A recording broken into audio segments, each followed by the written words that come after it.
നാട്ടിൽ വരുന്നതിന്റെ മുമ്പേ പ്ലാൻ ചെയ്താണ് ഒരു അടിപൊളി ട്രിപ്പ്. ഇന്ന് നമ്മൾ പോകാൻ പോകുന്നത് കൊച്ചിയിലോട്ടാണ്. ഫോർട്ട് കൊച്ചിയിൽ എത്തിയപ്പോൾ തന്നെ ഞങ്ങളുടെ പരിപാടി തുടങ്ങി. മെയിൻ ലക്ഷ്യം ഫുഡ് അടി തന്നെയാണ്. ഫുഡ് ഒക്കെ കഴിച്ചൊരു ചായ പിടിച്ചിരിക്കുമ്പോഴാണ് ചെങ്ങാന്റെ ഉമ്മ വിളിച്ച് ചെക്കനെ ഒളിച്ചോടിയെന്ന് പറഞ്ഞു. ഏതോ ഒരു പെണ്ണിന്റെ കൂടെ ഒളിച്ചോടിയെന്ന് വിചാരിച്ച് നിങ്ങൾക്ക് തെറ്റി. ചെക്കന്റെ എളാപ്പ ചൂടായപ്പോ വീട് വിട്ടിറങ്ങിയതാണ്. പുതിയ ട്രെൻഡാണെന്ന് തോന്നുന്നു. എന്തായാലും കോഴിക്കോട് എത്തിയ കുണുവാവയോട് കൊച്ചിയിൽ വരാൻ അങ്ങനെ കുണുവാവക്ക് അവൽ മിൽക്കൊക്കെ മേടിച്ചു കൊടുത്ത് ഇനി എളാപ്പൊന്നും ചീത്തറിയില്ല എന്ന് പറഞ്ഞ് സമാധാനിപ്പിച്ചു. പിന്നെ ഞങ്ങൾ നേരെ കടമക്കുടിയുള്ള ക്ലബ് റുവൈക്കയുടെ സ്റ്റേയിലോട്ടാണ് പോയത്. രാത്രി 1 മണിക്ക് കയറി ചെന്നുകൊണ്ട് ഇവിടുത്തെ സ്റ്റേ പ്രോപ്പറായിട്ട് ആസ്വദിക്കാൻ പറ്റിയില്ല. ഇവിടുത്തെ ആംബിയൻസും ആ ഒരു എൻവയോൺമെന്റും അടിപൊളിയായിരുന്നു.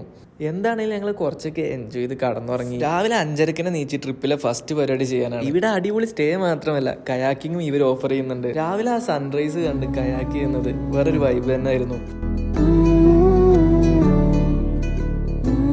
അങ്ങനെ കയാക്കിംഗ് ഒക്കെ കഴിഞ്ഞ് അടുത്തുള്ള ജങ്കാര കയറി നേരെ ഫ്രണ്ടിന്റെ വീട്ടിൽ പോയപ്പോഴാണ് ഞങ്ങൾ ആ സത്യം മനസ്സിലാക്കി. അയാളുടെ ഗേൾ ഫ്രണ്ട് ഓനെ തേച്ചിട്ട് പോയി. നിനക്കെന്നെ വേദനിപ്പിക്കണോ?